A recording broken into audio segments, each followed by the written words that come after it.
Hey guys, it's QuickyBaby and welcome back to World of Tanks, and this time I've got a full preview for you on the brand new Tier 10 German heavy tank, the Panzerkampfwagen 7 or the Panzer 7. This vehicle is just a little bit faster than its two Tier 10 German counterparts, and it also has an alpha damage that is right in the middle of those two vehicles, a lot like on the Jagdtiger, with a decent penetration, better than its two counterparts. And it lacks none of the armor that you would expect from a Tier 10 German heavy tank. I'm going to let you know everything there is to know about the Panzer 7, what its strengths are, what its weaknesses are, which is going to be especially important if you don't want to pick up one of these tanks and you want to know where you can penetrate its seemingly impenetrable frontal armor, which is 300mm of effective armor, unless you know where its weak points are. Compare it to the E100 and the Maus, and follow it up with some ace tanker gameplay. So let's compare the Panzer 7 to the Maus and the E100. So immediately we notice that the DPM of the Panzer 7 is lacking compared to its two Tier 10 German counterparts. 2100 is rather low for a Tier 10 vehicle. In fact, it's 150 lower than the E100, which is 7% less. But it's 350 less than the recently buffed Maus, which means that the Maus is packing 17% more DPM than the Panzer 7. But the 128mm on the Panzer 7 does have a few tricks left up its sleeve, and that is better penetration, 12mm better than the Maus and the E100. And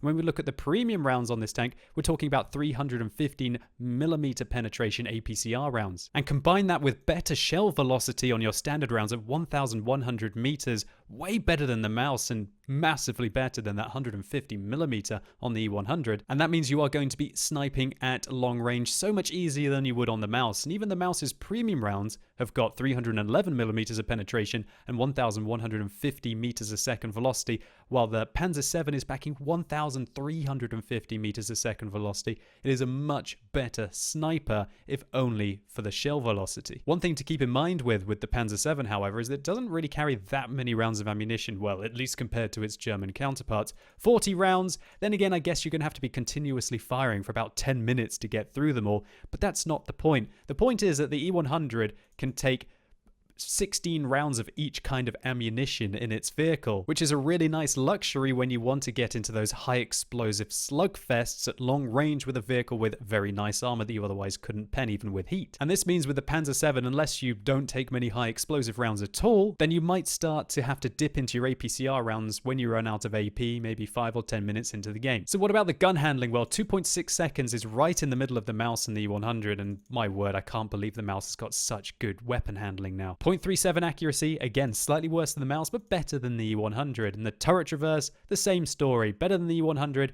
but significantly worse than the Maus. Depression wise, it's got 7 degrees, just like the E100, but one thing I would like to highlight is that this gun depression is not over the front of the vehicle. Over this fat, long hull at the front, you're only going to have 5 degrees of gun depression. So this is one of my first tips as to taking out this vehicle if you're playing in a vehicle like the IS-7 or anything with really good turret armor. But also keep in mind this is a tall tank and you've got to make sure that you don't get overmatched on your roof. Then try and track it. Get in its face. If you can hold it in place, it's not going to be able to depress its gun over the front of the tank like it can if it gets over the side. And from this angle, it's likely to be shooting down on your hull or your weaker upper deck armor. Mobility-wise is one of the strong points for the Panzer 7, however. 33 kilometers an hour better than the E100 and massively better than the Maus. And when we combine this with a slightly better power-to-weight ratio with comparable ground resistances, this tank will certainly be a little bit faster on all terrains, probably apart from soft. One thing that is nice about the Panzer 7, however, is its tank traverse. 24 degrees a second, when you combine that with a better power to weight ratio, gives this vehicle a superior effective tank traverse on hard terrain, medium terrain, and also on soft terrain, turning pretty much 50% faster than the Maus, which can be very useful when you want to keep the thick part of your tank to the incoming fire. Next up, let's look at the armor, which has to be the speciality of a German heavy tank, right? Well, look at this, 230mm of lower plate armor, 300mm of plate armor along this bar across the middle, and still 240mm on the upper plate. The whole of the side of the tank is also 160, which is absolutely awesome. And trying to pen this thing in the turret, well, there are some weak points, as we can see around here, where you only need about 224 to get around this part of the mantlet, but most of the mantlet is 400 up to, wow, 1,000 did it go up to there? Absolutely crazy stuff, and you should feel fairly confident just sitting out in the open with your turret. And if I show you the live version of this, we can see that maybe you can hit just outside the mantlet on the cheeks, but that is a very thin shot. And while this vehicle does have a cupola that is 120 millimeters, it is quite hard to be able to hit that, especially when the vehicle is using its gun depression. And the mantlet on top is quite fat, which means that it often protects the cupola on top. And when you think that this is a tall tank as well, unless you're above it, it's going to be hard to hit. So with thick frontal armor and thick side armor, you want to angle this vehicle pretty much at about 45 degrees. Look at this. Angled like this, you've got 300 millimeters of side armor, 340 along the upper hull. Your lower plate is still 300 millimeters thick. The enemy are going to have high penetration premium rounds to be able to go through this. We're talking about tier 9 or tier 10 premium rounds. All standard ammunition from those vehicles are going to have probably a 1 in 4 chance to be able to pen even the lower front plate at an easy angle like this. But you might already be noticing the glaring weak point of the side of this vehicle when you angle the armor effectively like this, and that is this area here. A lot like on the FV2 on 5B. Whenever a fighting compartment is either a hexagon, an octagon, whatever, or if it's just a circle in this case, then that means that when you angle the armor to make your sides and your front effective, you have to give up a weak point here. And just to show you what that looks like from a visual perspective, you want to nail this part of the armor. There is kind of like a triangle on the side. You don't want to hit this slope part because that's still going to be 300. You want to hit the kind of the bend in the armor here, all along here, all the way out to where the plate gets thick right here. This is the area, this triangle here, where you want to be shooting this thing when it's side scraping at you. And if you can't hit that with standard rounds, then you're going to have to fire premium rounds and try and hope to go through the lower plate. But you might even only be a 50-50 to go through that, for example with the Kranvang's heat rounds. Health-wise, this vehicle is kind of lacking compared to the Mouse now, which has 3,200 hit points. It's 700 less at 2,500, and that's 200 less than the E100. But I guess when you think that this vehicle is more mobile, it's also arguably better at sniping. You can see why it might be just a little bit less robust, but certainly not with regards to its frontal hull armor. And everything else apart from that is standard really. A 0.12 chance to be set on fire, same as the Mouse, slightly better than the E100, and a 400 meter view range means that you obviously are going to be able to spot your opponents at long range, depending on what equipment loadout you take. And personally for me, I would of course recommend, number 1, you always take a large caliber tank gun rammer. Number 2, if you can see them, you always take vertical stabilizers. And your third slot, I guess it's a bit of a choice on this tank. I don't think the aim time is bad enough to justify a gun laying drive, so I would probably take vents. But if you really want to spot your opponents at long range, you want to be taking coated optics, or if you hate taking high explosive rounds again and again and again, a super heavy spall liner should protect your vehicle from those explosions and also protect your crew from injuries. And so that about covers it. Let's get stuck into some gameplay. And so here we go. We are playing on Corellia in a standard battle, and I hasten to add that this is the test server. I haven't actually managed to buy one of these on the live server, even though they came out a couple of days ago, because I don't know about you guys, but for the first time in a couple of years, I am actually really low on credits. Wargaming haven't released as many new standard vehicles as they have done in the last few months in years. We had a couple of years where it was a really depressing affair really for me, World of Tanks, at times obviously. The amount of premium tanks Wargaming were rolling out, it just felt like that was coming at the expense of the standard vehicles, right? And it's absolutely amazing to have these 3 new Germans coming, I guess, a couple of months after we had 2 new lines of Swedes, right? Brilliant stuff, Wargaming. If anyone out there is listening to this, I really like, my number 1 love of the game at the moment is getting back into that 2 to 3 month content cycle that doesn't require me to bring out my credit card. Please keep it up. I love it.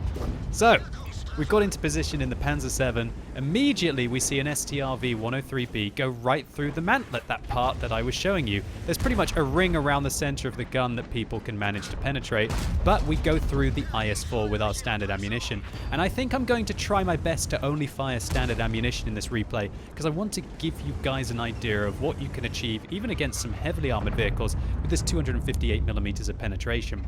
And of course, when you get on the live server and your stats matter, I guess, or whatever, you can dab your 2 key and get that 315mm of APCR, that fantastic shell velocity. What was it, 1,300?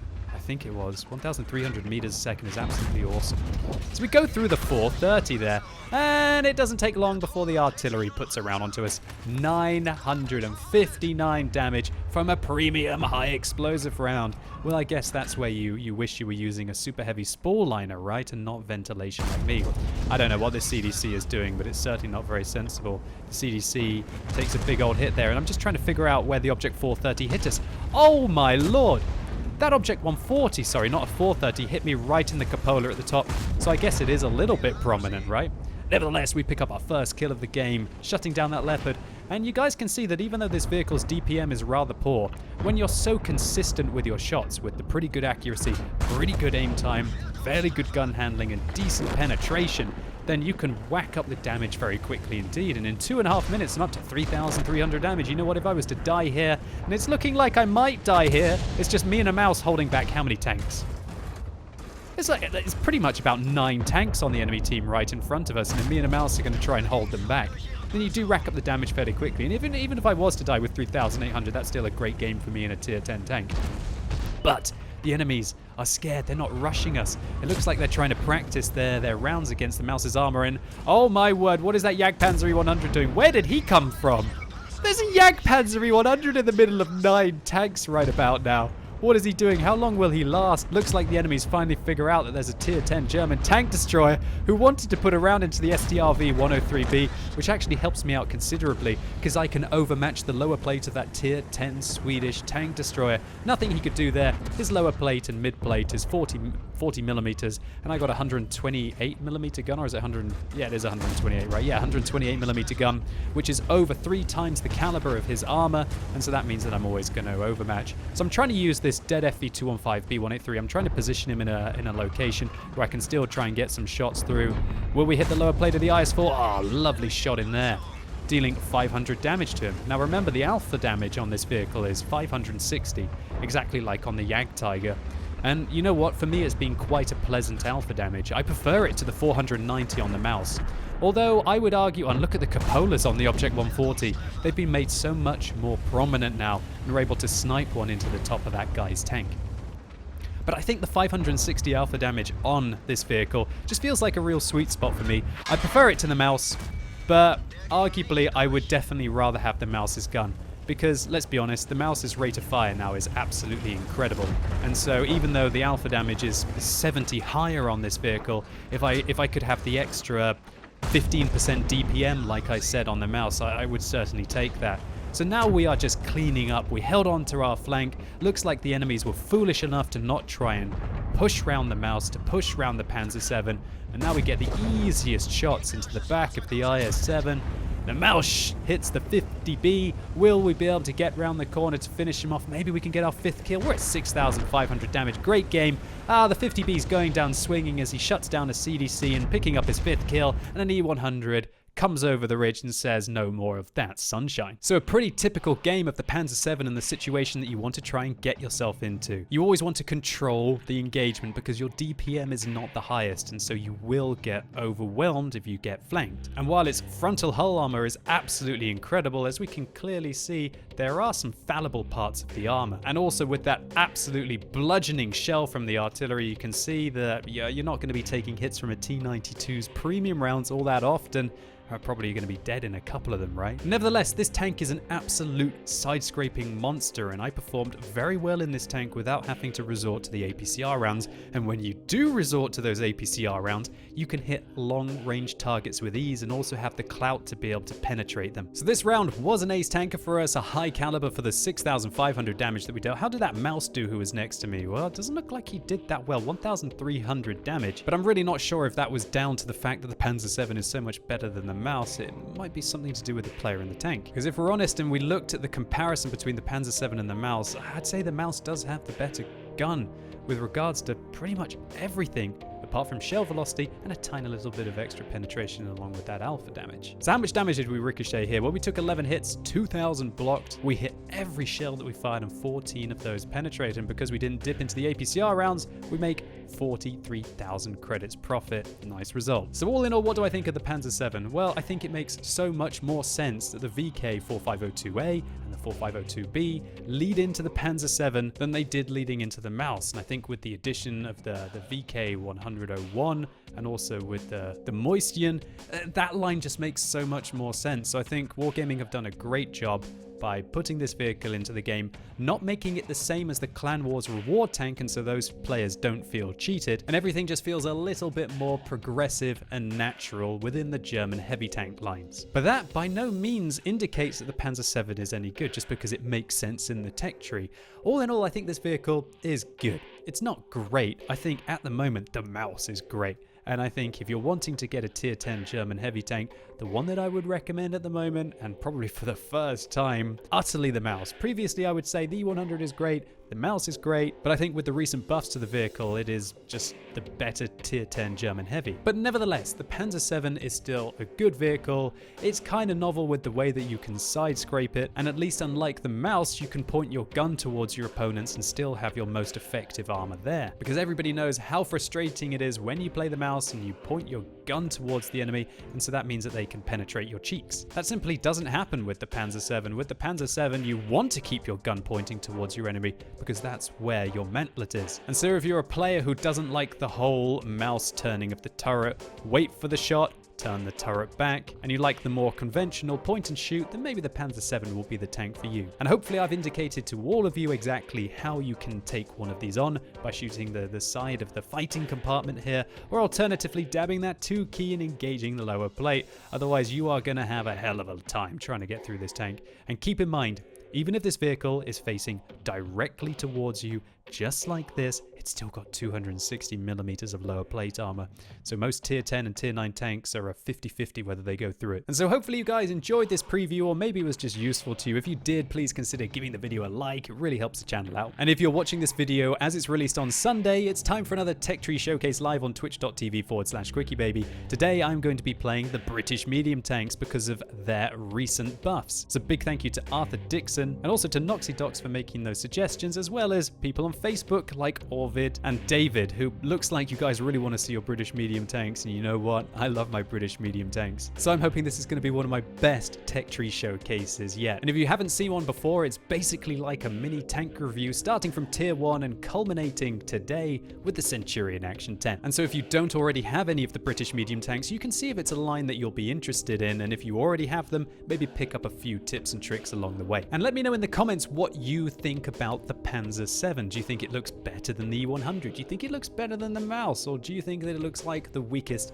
of the 3 readily available tier 10 German heavies? And also remember, this was just a preview of the Panzer VII. When I finally get the credits to be able to pick one of these up and play it a bunch of times, then I'll be coming in with a full review when I've played the vehicle probably about 50 or 100 times. And as always, thank you so much for watching. You've been epic, and hopefully I'll see you soon.